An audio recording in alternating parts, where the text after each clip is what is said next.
When I look at this car, I don't see a Mercedes-AMG GTR Roadster. No, I see a big bundle of contradictions. Over the next few minutes, I'll explain why. Limited to 750 examples worldwide, the GTR Roadster will always be a rare sight on the road. On paper, it doesn't seem to make a great deal of sense. You take the AMG GTR as a starting point and make it heavier and less structurally rigid by chopping off the roof. The folding roof mechanism and additional body bracing mean it's 80 kilograms heavier too, but it's still fast. 0 to 62 in 3.6 seconds and 192 flat out. So styling, what do you reckon? I think it actually looks fantastic from the front. I think it is its best angle. It looks so wide and so low. When you're driving, it's behind you and you catch it in your rear view mirror.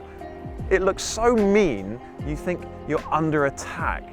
This one is particularly wide because it's the GTR, so it's got wider tracks and wider arches than other AMG GTs, and it makes it look steroidal and bulked up like a bodybuilder.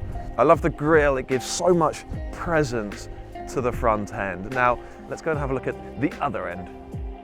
So it's back here that you see the aero on this car, most obviously this big rear wing. I don't really know how much that wing can be doing, particularly when the roof is off. It's not as though the airflow is hitting it in a really clean way. You also see the functional diffuser, the big center exit exhaust, and then the two baby exhaust exits here as well.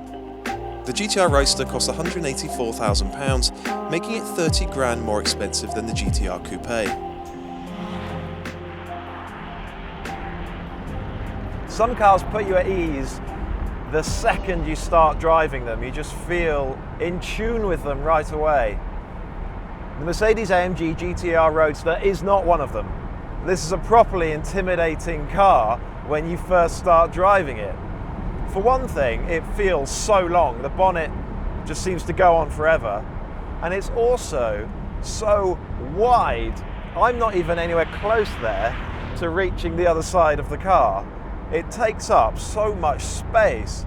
You also sit low, so you don't really have a real sense of where the corners of the car are. It takes a while to feel comfortable with this car. You really have to build up to it. With the dampers set to comfort mode, there's still real tension in the ride, lots of firmness, and on a smooth road it's okay, but on a very lumpy, bumpy road, it does become quite busy. That ride quality lets you know you're in something pretty uncompromising. It really does feel like a hardcore car. Often four-wheel steering systems are quite subtle and you're not really aware of them doing anything, but in this one, it's right there the whole time at low speeds. That's enough comfort mode. I think we'll go for Sport Plus, but knock the dampers back into Sport. And it's in Sport or Sport Plus mode where you really start to appreciate how monstrous that engine is. Woo! This is more or less the same engine as you'll find across the Mercedes-AMG range, C63, S63, E63, the SUVs, lots of them use fundamentally the 4-litre twin-turbo V8, but here it's dry sump so that it can sit really low in the car. Now I like pointing out to you where engines sit in cars because, well, it's quite interesting. So here's the front axle line. It runs right along here where my arm is. Now, where my other arm is, that's the forwardmost part of the engine block. So the entire engine is way behind the front axle line. It's almost stuffed underneath the dashboard. In this configuration, the 4-litre V8 develops 585 horsepower and 516 pounds-foot of torque. The gearbox is a transaxle 7-speed dual clutch. I so miss that old normally aspirated 6.2 litre V8 from the SLS and other AMGs as well. That has to be one of my favourite performance car engines of all time. And inevitably, this twin-turbo 4-litre, it just doesn't ever match up to it. It doesn't sound as spectacular through the rev range. The power delivery isn't as exciting. But for a turbo engine, this one is pretty faultless. I mean, turbo lag, is there any? Foot down. No!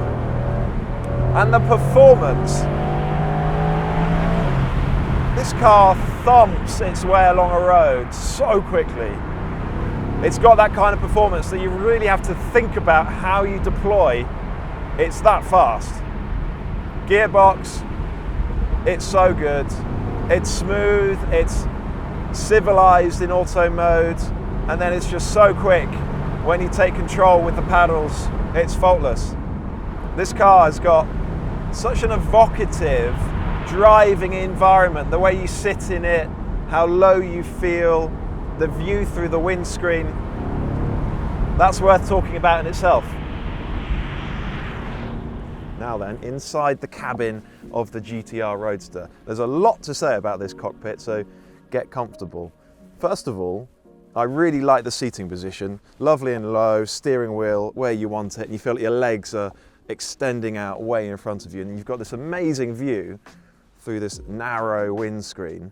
You can just about see the bonnet reaching way out in front of you. It feels like it goes on and on forever. And from here, the car feels so wide. Now, before Mercedes facelifted the AMG GT, you had these 4 circular buttons laid out on each side, so 8 in total. And it looked a bit like a V8 engine, like the V8 engine that's underneath the bonnet. I always quite like that, but now we've got these new controls with these funny little digital screens, which actually work quite well. So this one, volume for the radio, that's to turn the stop-start on and off. This one is the driving mode, so you've got a slippery mode now, also an individual mode, comfort, sport, sport plus, and race. Now some of those are replicated here on the steering wheel in these little controls. So I've got another traction control button here. I've got one there and one there. I've got another button here for turning stop start off, one there, one here. And I've got another rotary switch here for drive modes. This is a bit odd because these ones on the steering wheel, they work so well that you just don't bother using these at all. So this is where we start to look at some of the contradictions at the heart of this AMG GTR Roadster. Now, it's more or less the most hardcore version of the AMG GT that you can buy apart from the GTR Pro, and yet I can adjust the steering column electrically. And I've got an air scarf, so it blows warm air at my neck. I've also got heated seats, fair enough, but ventilated seats as well. So I've got all these creature comforts that kind of sit at odds with the core philosophy of a hardcore supercar. The roof is a triple layer folding fabric soft top. It can be opened and closed at the press of a button in 11 seconds at speeds up to 31 miles per hour. Let's get into it then. What's this thing actually like to drive when the conditions suit it, when you finally feel confident in it? Well, it's pretty mighty. On a dry road, the Michelin tyres, they generate massive grip. And you start to realise that you can actually just turn into corners at more or less whatever speed you choose, and the front end will go and the rear will follow it. There is actually really good traction on a dry or dry-ish road. That's an AMG GT strong point, it really is. The way this car manages to put down all its torque on a dry road is spectacular. It's so flat in corners, it almost doesn't roll at all. So you point it through bends and it just feels super accurate, super responsive. It's got good natural balance, it's hyper agile.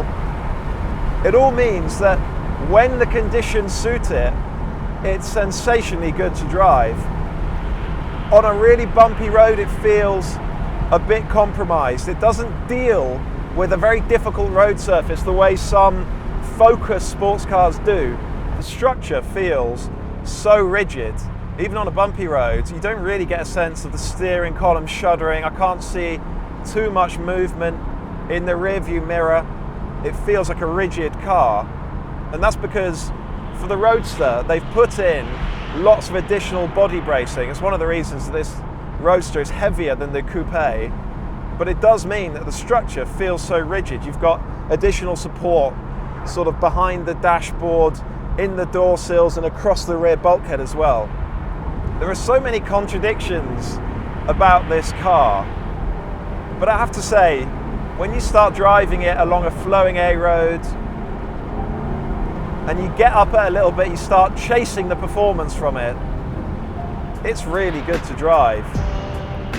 On a day of changeable weather like today, it's entirely possible to fall in love with the AMG GTR Roadster and then hopelessly out of love with it again, all in the space of 15 minutes. As much as this car adores dry, smooth roads, it hates wet, bumpy ones. So this car really is a bundle of contradictions, but it must be said there are times where this unusual recipe works beautifully. Even so, the less manic and more rounded AMG GTC is the better drop top, and the GTR Coupe the more competent hardcore sports car. Please comment below and subscribe to the PistonHeads YouTube channel if you haven't already, and remember as well to check out PistonHeads.com.